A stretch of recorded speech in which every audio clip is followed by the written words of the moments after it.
Is this thing on? 1 year ago today, I was diagnosed with stage 1 breast cancer. Let's talk about it.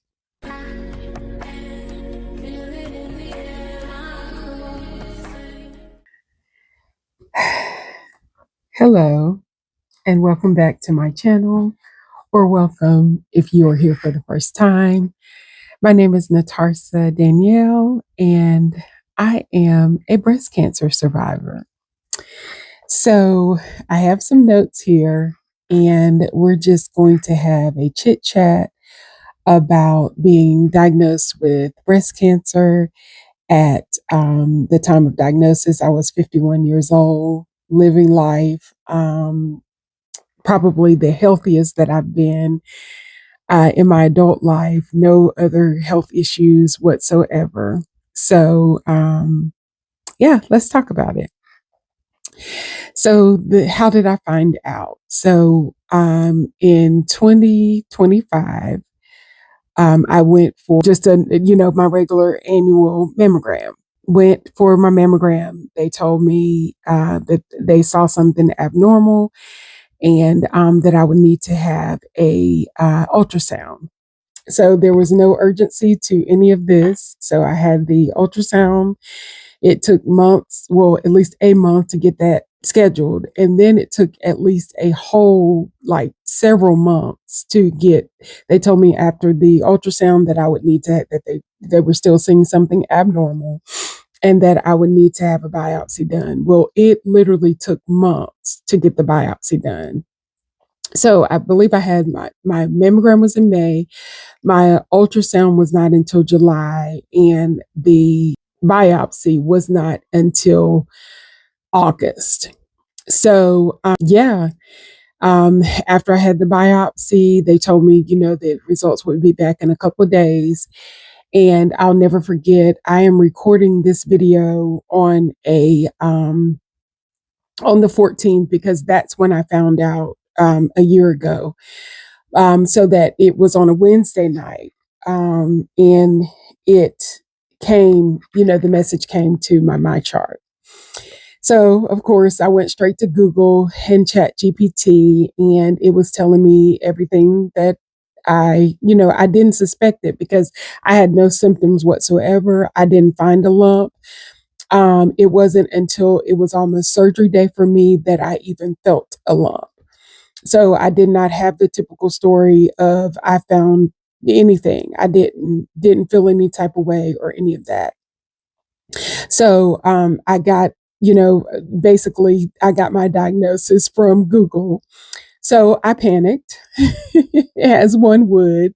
I remember I didn't want to tell my sisters yet because, I just didn't want the pain. I knew that they were going to panic, and be in their feelings the exact same way that I was. So I remember I called my pastor's wife, and we have a nurse in our church, a registered nurse in our church. So she suggested, or we pretty much came together, at the same time, and I wanted to reach out to her. She didn't answer because she was at work. And so then I remembered, in the moment, you're not thinking clearly. So I remembered that I also have a cousin who is a registered nurse. So I reached out to her. She told me to send her the results, send her a screenshot. I did. And the same thing for my friend at church that's a nurse, and they both confirmed it. So it was in that moment that you see your life flash before your eyes. I mean, period, point blank, you see your life flash before your eyes. Um, I never felt, like when you're at the doctor, they ask you all these questions like, do you feel hopeless and all of that. I never felt hopeless, but you're scared for obvious reasons. Very nervous, very afraid. It's the unknown. You do not know what you're about to go through. So I did go ahead and tell my sisters that night. I did not tell my mom. I didn't want to tell my mom. and I wanted to wait and tell my mom in person.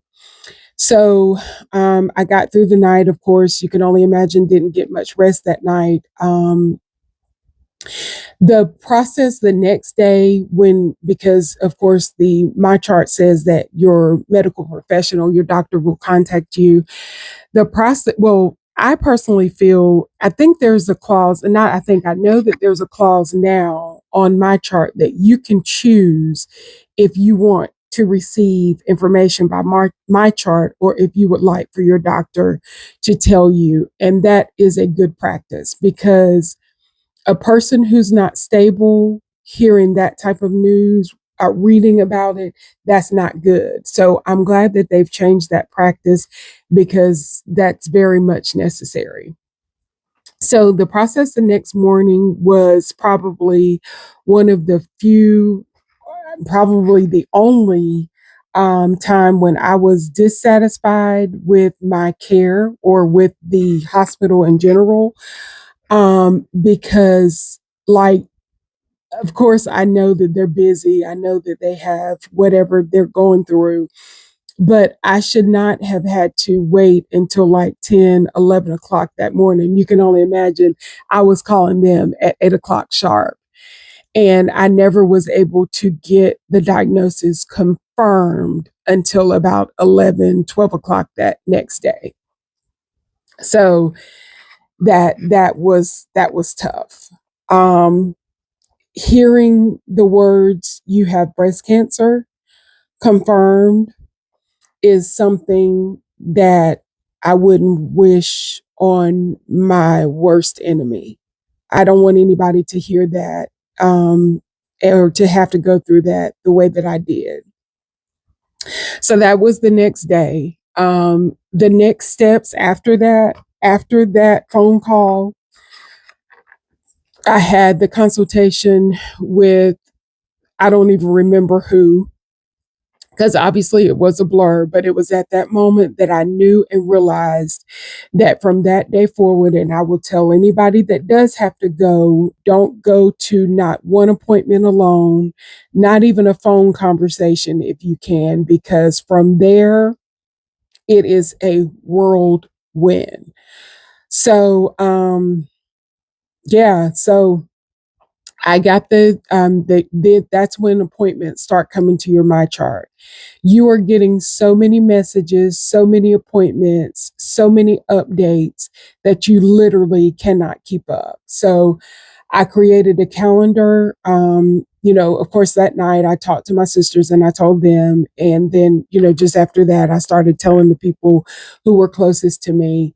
But that you start getting so many my chart messages, that is what was overwhelming to me next. That was probably the next thing that I cried about, was I am not sick. Why am I getting so many appointments?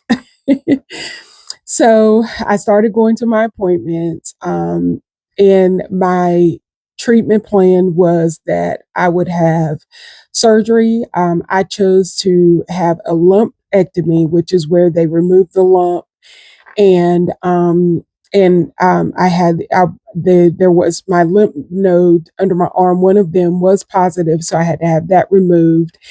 And then, so after surgery, I had 4 rounds of chemo, and there's all types of chemo, so I'll put it across the screen, the type that I had, and 20 rounds of radiation. And that was another part of my treatment plan, that at first I was told that I was eligible for a program or a clinical trial where I would only have to have 5 rounds of radiation.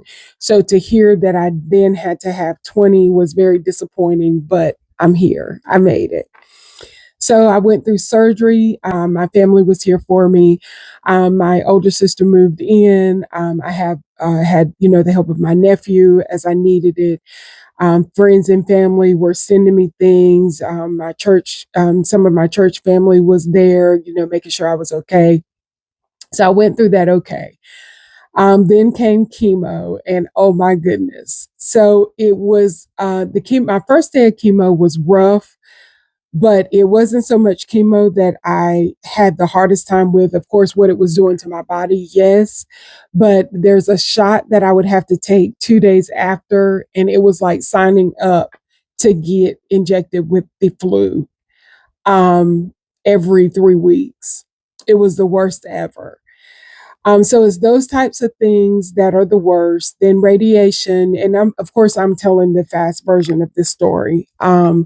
Radiation was tough at first. Radiation, you don't necessarily feel anything, but it's the effect that it's doing on your body, and just the fact that you know that you're signing up to literally be burned over and over and over and over again. Um, so yeah, if I can, I'll insert pictures of that throughout this video as well. But I completed surgery, I completed my chemo, I made it through, and now you get the news you're cancer free. You ring the bells twice because you ring it after chemo and radiation. Woohoo, yay, I'm done. No, the whole journey, it feels like that whole journey starts all over. You get a new chapter. Yes, I'm cancer free, but now I still go to the doctor about every 30 days. I am taking a two medicines that I will take. They say up to 5 years. We believe God that I won't have to take them that long. And so now I get to deal with all of the side effects of those medicines. They're numerous: tired, bone, joint pain, nausea, you name it. Those medicines can also have side effects. So with that being said, I have to go and get labs done every 2 weeks, and then eventually it will be once a month. So that is my story in a nutshell. I am forever grateful. God is a healer. I am cancer free. I went through the journey, and how do I feel now? Blessed. I do have residual things that go on. I already suffered from traction alopecia, so I was not one of the ones who was greatly affected by losing my hair.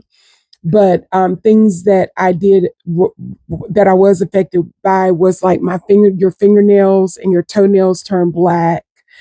Just seeing the things that happen to your skin when you have to go through, when you see all of those things happen to your body, those can be very, very, very heart wrenching. But as of like, I can get along through my day fine. Of course, I still get tired. I don't have the stamina that I used to have, but I'm working on that. But what I would say to anybody is, if I pray that nobody who's watching this video ever gets the diagnosis of any type of cancer, but if you do, one of my childhood friends, I saw her very shortly after my diagnosis. And the first thing that she told me was that cancer is a spiritual battle and a battle in your mind. You win the battle in your mind first. And I would have to second that. You can get through it. You can make it. Look at me. I did. I'm doing amazing. But if your mind is weak and if your faith is weaker, that's how you can get taken down by the diagnosis of breast cancer or any type of cancer. So I hope that you have enjoyed this update. Please leave all of your comments, questions, whatever you may have down in the comments. Share this video so that it may help somebody that comes after me. Again, I always say, I hope nobody has to go through it, but you see the statistics just like I do. But this is my 1 year update. I am doing well. I am blessed, and I have a whole lot of years ahead of me. So thank you for watching this video. Again, my name is Natarsa Danielle, and I'll see you in my next video.